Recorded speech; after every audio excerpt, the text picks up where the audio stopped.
আত্মকল্যাণার্থে আজ এই হরিনাম সংকীর্তন ভাগবতী ও ভক্তিযজ্ঞের পরম আয়োজন।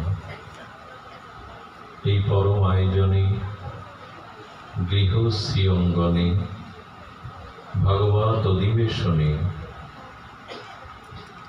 হরিকথার শুভারম্ভে প্রারম্ভে অস্মাদীয় পরমারাধ্য জীবনধন জীবন সর্বস্ব প্রাতঃস্মরণীয়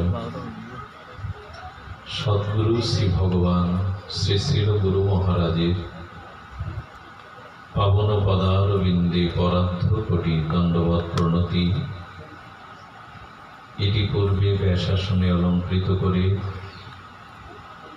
যিনি হরিকথা অমৃত সিঞ্চন করেছেন, হরিকথা দান করেছেন, তার প্রতি স্নেহাশিস শুভেচ্ছা অকৃত্রিম ভালোবাসা নিবেদন করে সমাগত গৌরীয় আচার্য কুলতিলক বৈষ্ণবগণ, সাধুজন, মহন্তজন, সন্তজন, শ্রদ্ধাশীলা ধর্মশীলা কল্যাণিয়া দেবী মূর্তি মাতৃগণ, আজ বসন্ত উৎসবের বাসন্তী উৎসবের এই মহাষষ্ঠীতে আপনাদের সকল ভক্তচরণের সশ্রদ্ধ দণ্ডবৎ প্রণতি। সুরত বর্ধনম শোকনাশনম মরিত বিনুনা সুষ্ট চম্বিতম ইতর রাগ বিস্মারণাং নৃণাং বিতর বীর নমস্তে অধরামৃতম। এটি গোপীকৃত গোপীদের গোবিন্দ প্রেমের রস উদ্গার অনুভূতি ব্যক্ত করেছেন এই শ্লোক দ্বারা। এটি বিনুগীতের একটি বিখ্যাত শ্লোক গোপীকৃত। গোপীরা বলছেন, এই জগতে তোমার রূপ মাধুর্যের দিকে যাদের একবার দৃষ্টি পড়েছে তাদের পৃথিবীতে অন্য রূপ, তাদের কাছে অন্য রূপ তাদের চিত্ত মনে রূপ মাধুর্য সৃষ্টি করবে না। হে শ্যাম সুন্দর, হে ব্রজ জীবন, হে হৃদয়ের স্পন্দন, হে গোপীর প্রাণধন, হে ব্রজনাথ, হে সুন্দর, হে রসময়, হে আনন্দময়, হে ত্রিভঙ্গ মুরারি, তোমার রূপমাধুর্য যাদের নয়ন মনে একবার অনুরাগ সৃষ্টি করেছে, এ পৃথিবীর অন্য কোনো রূপ তাদের চিত্তে আর স্পর্শ করবে না। তোমার অধরামৃত অর্থাৎ তোমার অধরামৃত যারা একবার পান করেছে, একটি বারের জন্য তোমার অধরামৃত যারা সেবন করেছে, পান করেছে, তাদের জীবনে আর কোনো শোক থাকবে না। শোক ও নাশনম। মানুষ দুঃখ শোককে জয় করতে চায়, বহু চেষ্টা করেও জীবন থেকে দুঃখ শোক এটি বিতাড়িত করা যায় না। গোপীরা সন্ধান দিয়েছেন, অধরামৃত পান করো, মধুরা থেকে মধুরারতি, সচ্চিদানন্দময় পূর্ণ রসময় রসিকেন্দ্র মৌলি আনন্দ ঘন মূর্তি শ্রী গোবিন্দের অধরামৃত পান করো। শোক ও নাশনাম, সমস্ত শোক তিরোহিত হবে। আর কি বলছেন? স্মরিত বেনুনা সুষ্ট চুম্বিত।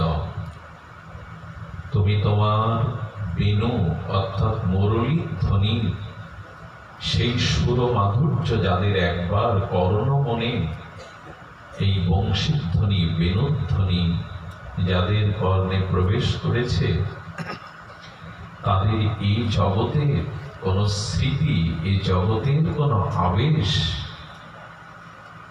তাদের থাকতে পারে না। বংশীধ্বনির মধুর কলধ্বনিতে শ্রীগোবিন্দের পদরামৃত যখন বংশীধ্বনি বেণুনাদ হয়ে প্রকাশ হতো, তখন ফুলগুলি ফুটে উঠত। গাভীগুলো তৃণ ফেলে দিয়ে গোবিন্দের বংশীধ্বনি উৎকর্ণ হয়ে শুনত।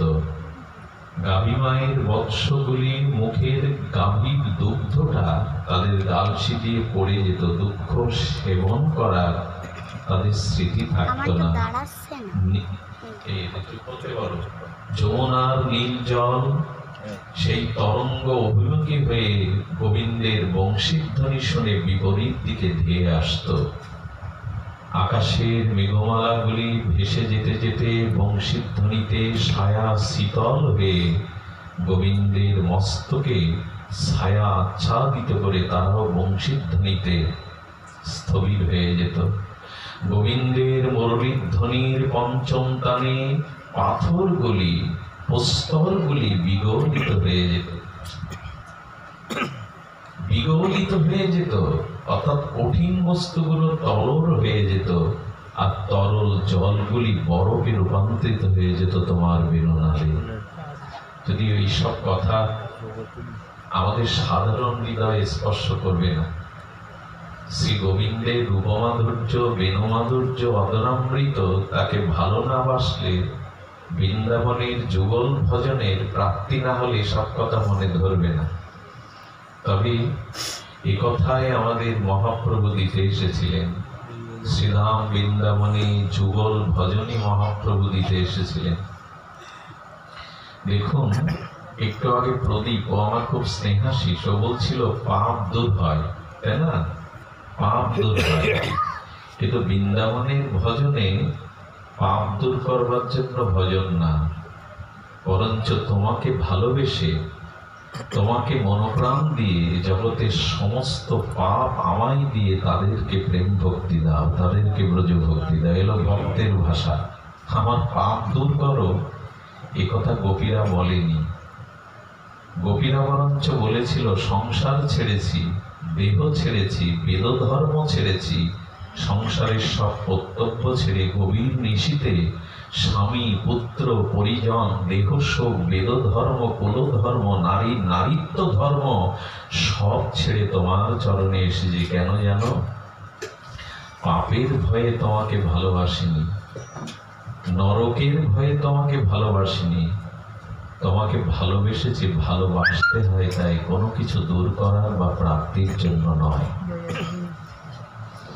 তো এই জন্য আমাদের ব্রজ প্রেম যেটা, যুগল প্রেম যেটা, মাধুর্য আরাধনা যেটা, সেই আরাধনাটার ব্যাপ্তি কিছু আলাদা, তার ভাষা, তার ভাব, তার অনুভূতি কিছু আলাদা।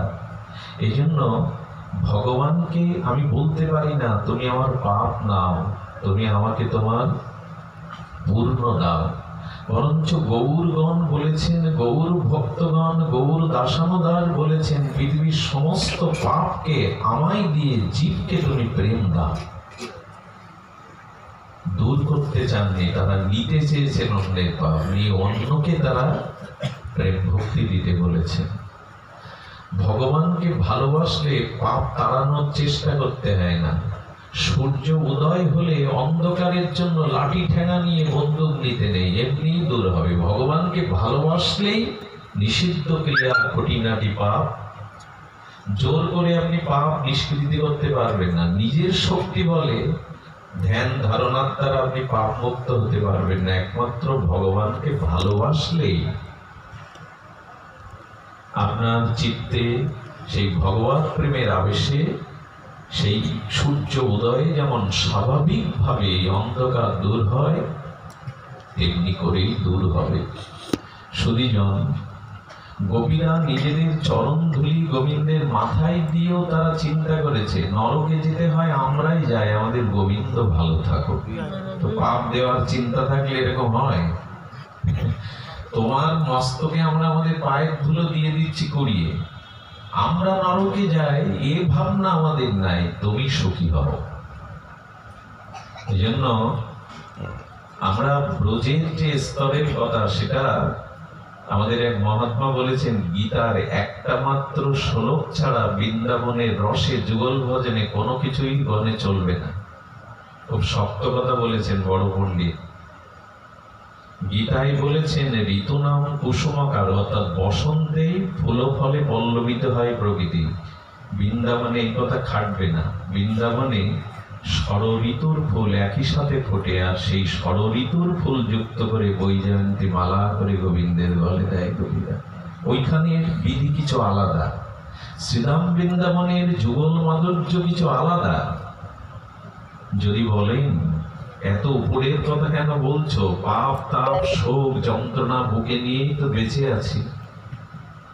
একথা এই কারণে বলছি, গোপীরা সমাধান দিয়েছেন, তোমার অদরামৃত, তোমার বেণুমাধুর্য, তোমার অসমদ্য রূপমাধুর্য যাদের নয়ন মনে একবার অনুরাগের সৃষ্টি করেছে, শোক ও নাশ নাম তাদের শোক থাকবে না। এই জগতের কোনো আবিলতা পিছু টান তাদের থাকবে না। খুব ধ্যান দিয়ে শুনুন, গোবিন্দের বেণুনাদে পাথরগুলো কঠিন বস্তু তরল হয়ে বিগলিত হয়ে যেত, আর তরল বস্তু জলাদি বরফে রূপ নিত। আকাশ মার্গে দেবতাদের সঙ্গে তাদের দেবীগণ পুষ্পরথে যেতে যেতে তারা মূর্ছিত হয়ে পড়তেন গোবিন্দের বংশীধ্বনি শুনে। তাদের কটিদেশ হতে অঙ্গের বসন খুলে পড়ত, বুঝতে পারত না। ব্রহ্মা সত্যলোকে ধ্যানরত গোবিন্দের মুরলীর ধ্বনি শুনে ব্রহ্মারও ধ্যান ভঙ্গ হয়ে যেত। ভগবান শিবের সমাধিও ভঙ্গ হয়ে যেত গোবিন্দের মুরলীর ধ্বনি শুনে। সমস্ত জীব জগৎ মাধুর্যে ভরে যেত বংশীর ধ্বনি শুনে। বললেন, এই বংশী তারা শুনেছে, আমরা শুনি না কেন? আমাদেরও শোনার অধিকার মহাপ্রভু দিয়েছেন, সেইখানেই আমরা যাব। আপনি তার ব্রজলীলাতে পৌঁছাতে পারবেন। আপনি যুগল মাধুর্য দর্শন করে মুরলীর ধ্বনি শুনতে পাবেন। আপনিও নিত্য রাধারানীর সখী মঞ্জরীর সহচরী হয়ে যুগল সেবা করতে পারবেন। সেই জায়গাটাই গোপীরা আমাদের, ভাগবত আমাদের নিয়ে যেতে চাইছেন। যদিও আমরা সকলে এটা নিতে পারবো না।